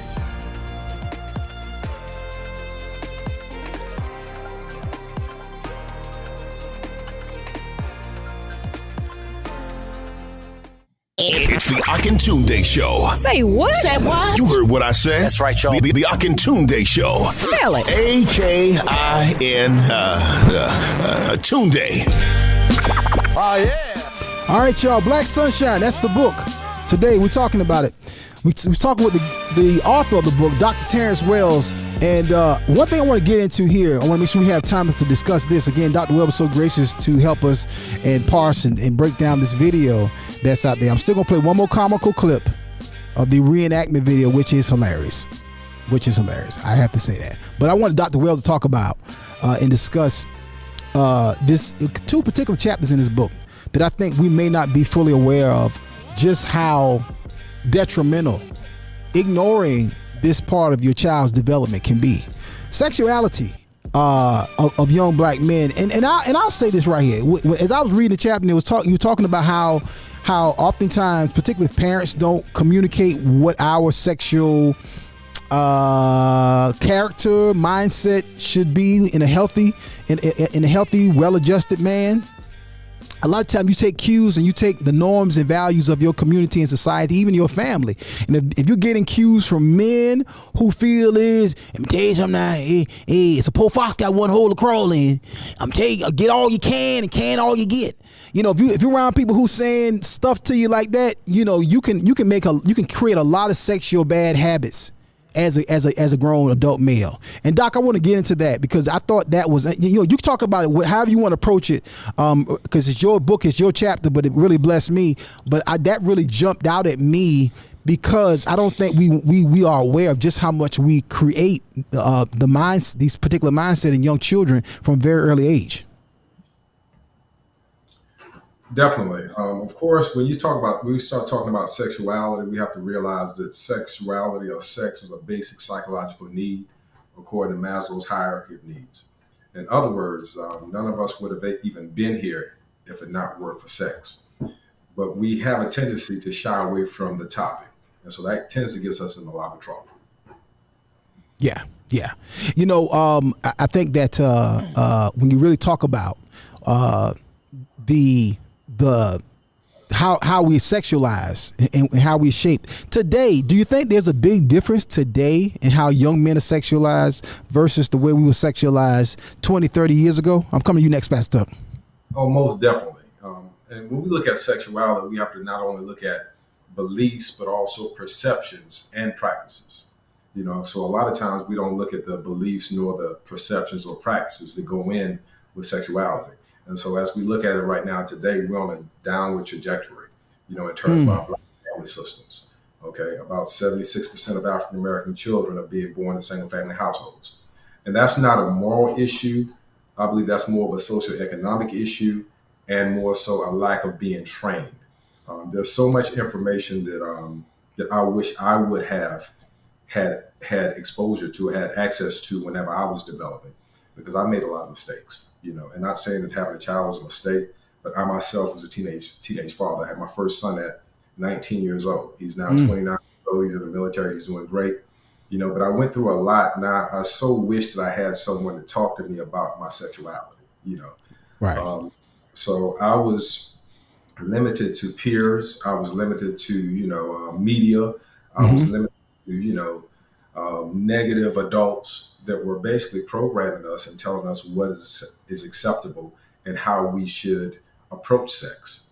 And so when we look at sexuality, you know, it's taboo in many communities.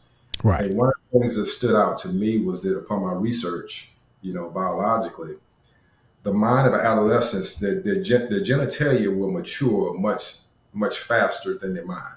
Yeah. So that puts you in a bad situation whenever, you know, testosterone increased 30 times between the ages of 11 and 12. All right. And so at that point in time that child begins to, or that adolescent begins to think about sex. Wow. Sex, have these feelings, but yet their mind is not equipped to make sound decisions. And so that gets us in a lot of trouble. You know, that really does. And we have to begin to have this kind of discussion with our young kings, our young men. Right. You know, so we help develop them, so we can cultivate them so they can make wiser decisions. You mentioned something. You mentioned having a child at 19.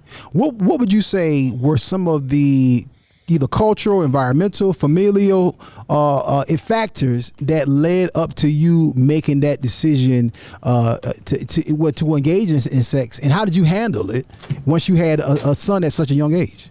Well, to rewind the tape just a little bit, I'm not opposed to some self-disclosure, but I myself was molested by a female at the age of 8 years old. And that was my first, wow, I guess you could say, interaction or a first experience with sex.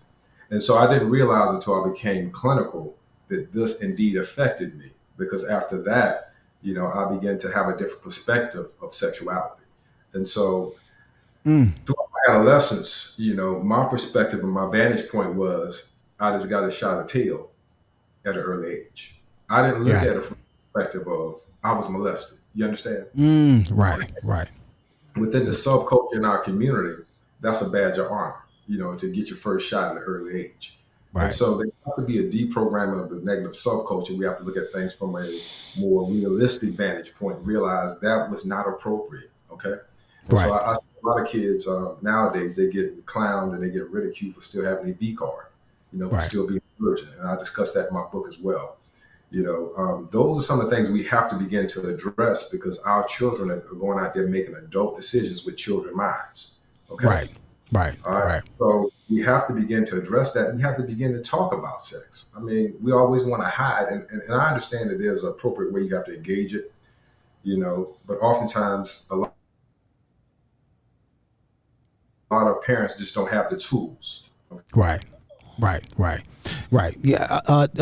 Pastor Tuck, you this book really jumped out at you. Any thoughts immediately just on what Doc is saying, and then and even bend it on to the parental side. Unissa, come up to you next as a woman who is a mom and have raised 3 young men. Talk about it from your perspective. Go ahead, Pastor Tuck.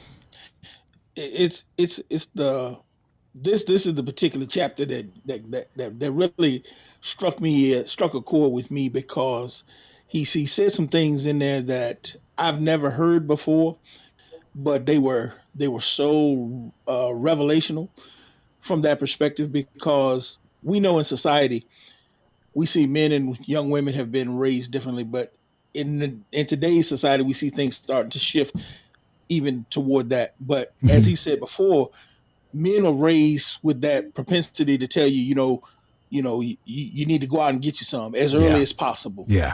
We're encouraged to that because that's supposed to be a symbol of your manhood. Right. And so we're going out and we're doing things because they're teaching us that the earlier we have sex, that's a sign of us becoming men. This is a macho thing. And so you go get it as soon as possible. You go get as much as possible. But he said something that just blew my mind and I never knew. He said that when we have sex, casual sex, he talked about the fact that when we have casual sex, that the body secretes a hormone, a chemical called oxytocin. Yeah. Which is the bonding chemical that women secrete when they have babies, which causes them to bond with their baby. But the reason is because God designed sex to bond us in relationships. Right. And the more casual sex you have, the less your body produces that chemical. Wow. So as young men, we start off having sex early and we start having casual sex. The more sex we have, the less we're able to produce that chemical. So now when we actually grow up and get to the point where we meet a young lady and a young lady decides that this is who we're supposed to be with, and we wonder, young ladies always frustrated saying he doesn't want a commitment, but it's not really that he doesn't want a commitment, but he's now become physiologically incapable of making commitments. And there's so much in society that is producing this, and we're doing this stuff to ourselves. You take that on top of this dating paradigm, which is now emotionally preparing us for divorce, because we're saying we're going to connect. And if I don't like it, I'll just break up and make another commitment. And so we're making these short-term commitments. So we're emotionally preparing ourselves to not be committed. And now we're physiologically being prepared not to make a commitment. And now you're having these young ladies doing the same thing. Yeah. And we're even seeing a less quality of women parenting because now society is telling them with this city girl culture, with this hot girl culture, to go out and have as much sex. So now they're producing less oxytocin. So now when they're getting married, when they're having babies, they're letting grandma raise the baby because I'm not committed to this because they are physiologically incapable of that mother nurturing gene. And so the society, it's a further breakdown of our society, all because of this hypersexuality. And we don't realize how serious an issue this is because it's being pushed in our music, in our movies, in our televisions, in everything we do. And we're going along with it saying, oh, it's no big deal. I had sex when I was a kid. It's no big deal. Oh, let them do the things that we did. But we don't realize this is a compounding issue. And we're seeing it in our society. So, and Doc, I know you want to jump in there, and before I swing it up to Unissa, but that was the chapter. Me and Unissa read the chapter together, and that explanation of that chemical was very revelational to us. I'm like, wow. Talk about that, Doc. Well, we start looking at the bonding hormone, oxytocin. You know, we call it the love hormone as well. And so we're seeing a great bit of attachment disorders, all right, between the male and female, particularly African American and African American female.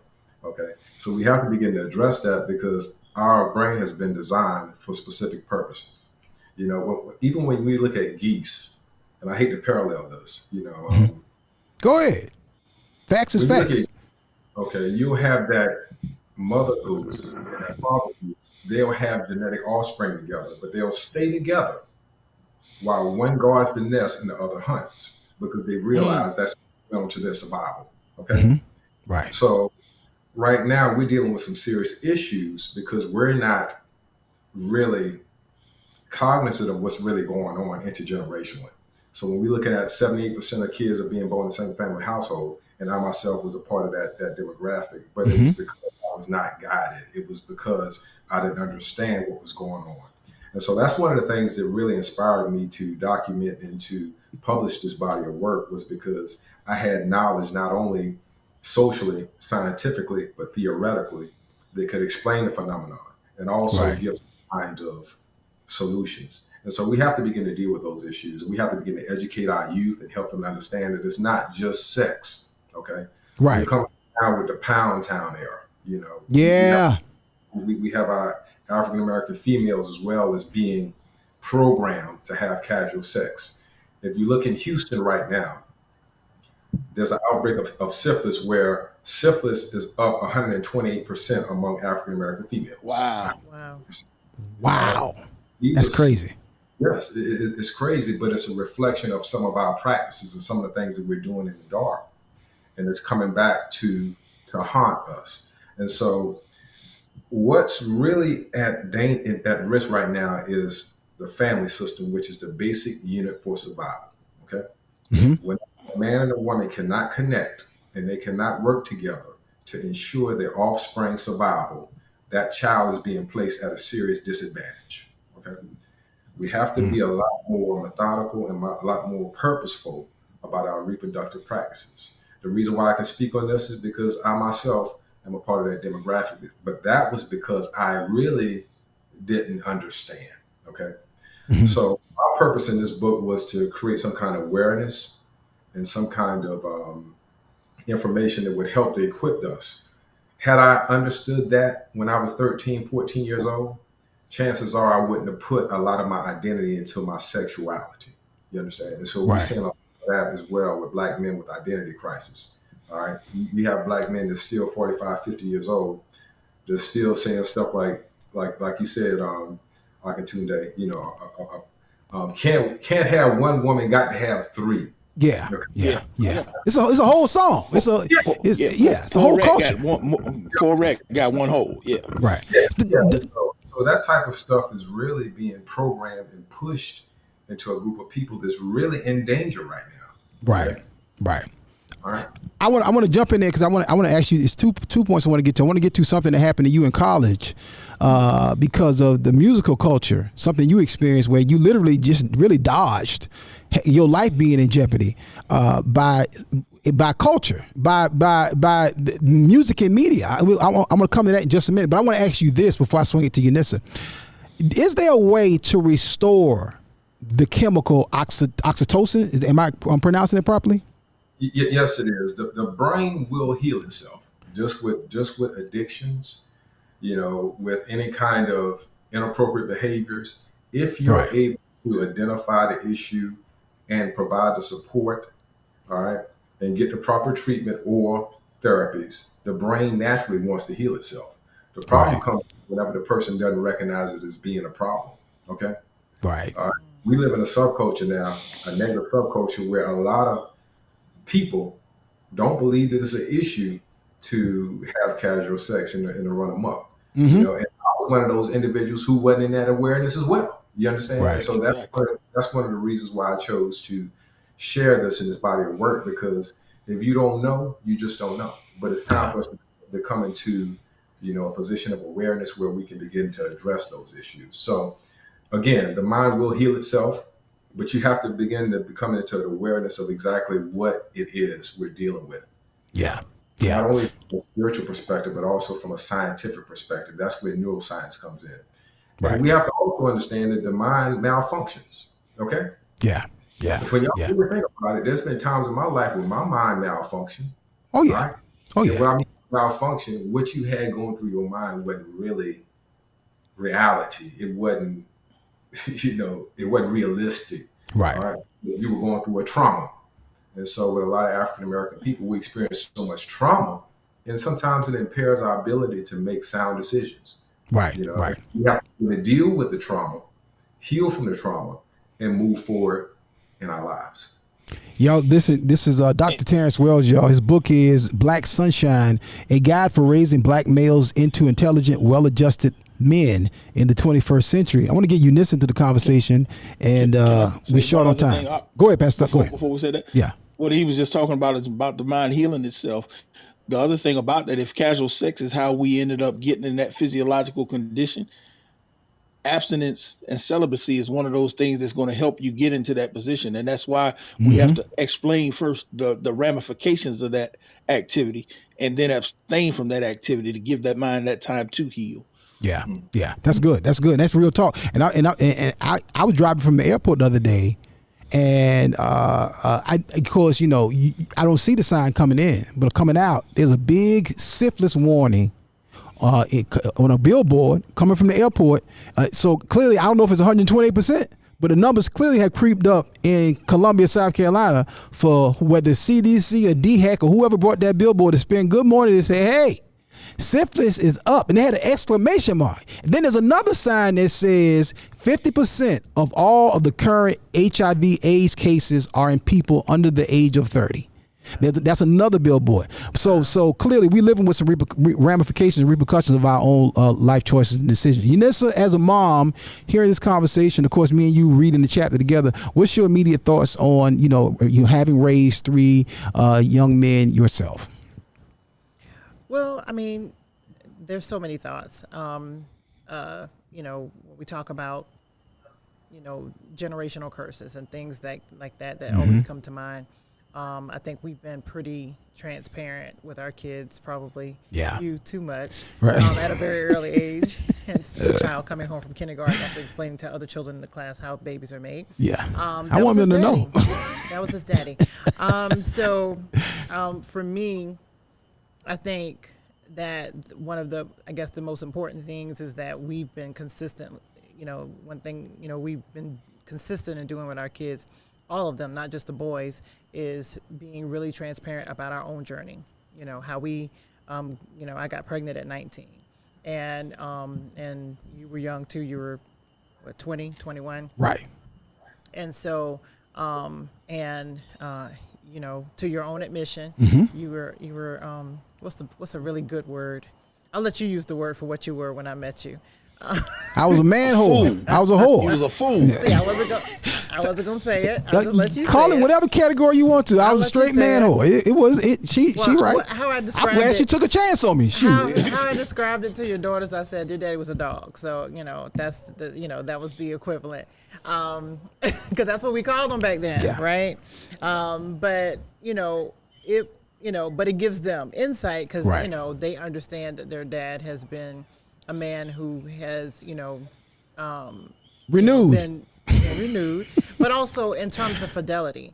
He always gloats that his credit score is really high on the fidelity scale, and so it's like we got taken out of the game pretty early. Yeah. 19 and 21. So after that, it's like, okay, we don't want to have that replicated. And because I see some of those trends, those generational things in our family. Right. And so the goal has been to not allow our children to duplicate that. So that's important. Yep. Y'all, listen, I'm going to come back and get some more y'all comments in one more again before we get up out of here. We are way over time and we are out of time, but I'm going to get some closing thoughts from Dr. Wells, Pastor Tuck. I'm going to find out when Dr. Wells is available to come back on the show because we didn't get to that second chapter that I want to talk about, which is rat poison, which I think a lot of us don't recognize today that is affecting our young people at an astronomical rate, particularly our young women. Let me tell you something, and I'm going to say this right here. I know some of the people who are involved with this right here, but the way that we are promoting sex to our young people, it is horrible, it is deplorable, and there's consequences and repercussions when you boldly train and promote sexual sin. There's a song out there called the Margarita song. 1 margarita, I'm gonna open my legs. 2 margaritas, I'm gonna give you some. That's a song, y'all, and it's a viral sensation. And you got companies sponsoring it, and you got major stars getting involved with it. And I know the people who put it out, and I'm saying this right here publicly. That's a god doggone shame. And guess what? Somebody need to talk to you about it. And I hope you change your ways and your colors. And I do not care if you don't like what I'm saying. I could care less, because when you boldly say that to knowing that's being promoted and marketed towards young black females, the consequences and repercussions are yours. It is what it is. Yeah. We'll be right back, y'all. Hold on, Doc. Let me get some more commercials in, and I'm gonna come right back. I'm coming straight to you. Hey, family, we're almost out of time, but we still got a little bit more left. This is the Akintunde Show. Don't y'all move. Looking for promotional products and apparel? Look no further than P&B Promotionals. Place your brand and logo on just about anything with P&B Promotionals. Over 800,000 products. Caps, travel mugs, drawstring bags, water bottles, stadium cups, umbrellas, tote bags, and t-shirts. P&B Promotionals is a nationally certified advertising company. Log on to pbpromotionals.com and start your order now. pbpromotionals.com. Imprinting the best for less.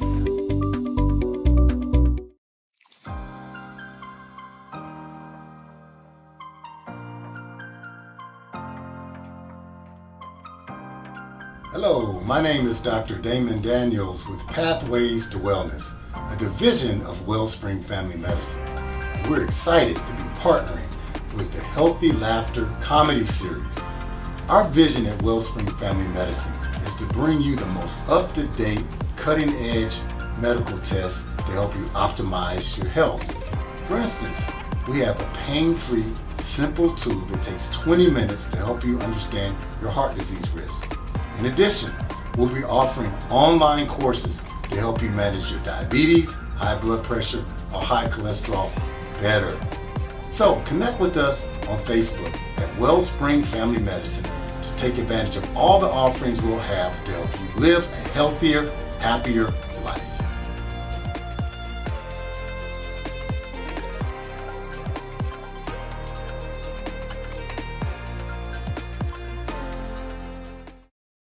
Stop walking in front of the prophet.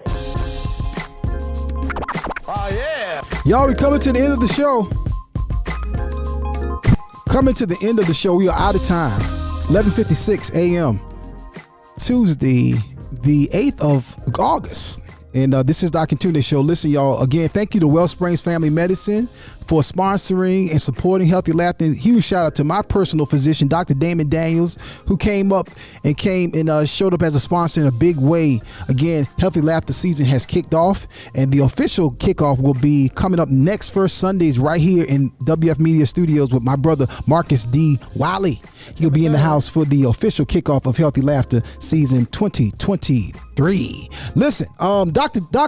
Wells, you were about to say something before we went to break, and as we going around the table with our closing comments, real quick, Doc, tell us, give me your thoughts on what I was saying there, sir. Okay, you mentioned the Margarita song. Yeah. They were given specific instructions to ingest alcohol. 1 margarita, I'm going to open my legs. Alcohol weakens your inhibitions. All right. Right. Calms your prefrontal cortex, where you will make decisions that you wouldn't normally make if you were sober. Right. So when we look at that type of programming through music, all right, that's powerful. And so these are the type of instructions that our youth are receiving, and they're practicing this stuff now. All right. Yeah. They're drinking margaritas, and they're doing some of the things they've been commanded to do. And so I just want to thank you all. And Brother Tuck, hey, man, I really appreciate, your presentation and what you shared today. And I appreciate the fact that you all value the information that I offer, because that means a lot to me. And that's why I do what I do. I just want to help anybody in any way I can. Okay. Amen. As we wrap around, the Pastor Tuck and Unissa for the closing comment. Doc, tell us real quick where they can get the book one more time. Black Sunshine, a guide for raising black males into intelligent, well-adjusted men in the 21st century. You can go to Barnes & Nobles or Amazon. I would prefer Amazon, or you can go directly to my website. It's blk-sunshine, shine.com. If you wish to go there, I can send you an autographed copy. And so that way you can buy direct. So the direct is blk-sunshine, shine.com. Thank you, Doc. We appreciate that, sir. Doc, we got it. Soon as we end the show, we got to talk about when we can get you back on. Unissa, final comments, ma'am, as we get ready to end the show. We got 2 minutes or less. Yeah, I really don't have anything to add. It's been so full, and I definitely would love to have Dr. Wells back on so we can finish this conversation. But it's been a lot. It's been a lot said. Yeah. Thank you for having me. Thank you for coming on and sitting in for Donna. Lady. Come back soon, Donna. Yeah. Pastor Tuck, final thoughts, final comments, sir. We got less than a minute. Hey, man, the wisdom he offered is a blessing to the body, man, and I'm just proud of what he's doing. Like you said, just keep doing the good work. Amen, y'all. We got to get out of here. We got coming up on another room coming up on Clubhouse right now in the Kingdom Business Network. We appreciate our Kingdom Business Network family. Hey, Facebook. Hey, YouTube. We appreciate y'all. Facebook, we know y'all kind of censored us today, but it is what it is. We'll talk about that later. Hey, we'll be right back here Thursday. I don't know what the topic going to be Thursday. What I had planned, don't tell them what might happen. I'm going to see if I can get Doc back on. He may or may not be available. We're going to see. We love y'all. We appreciate y'all, family. This is the Akintunde Show. And until next time, we're going to see y'all when we see y'all. Peace.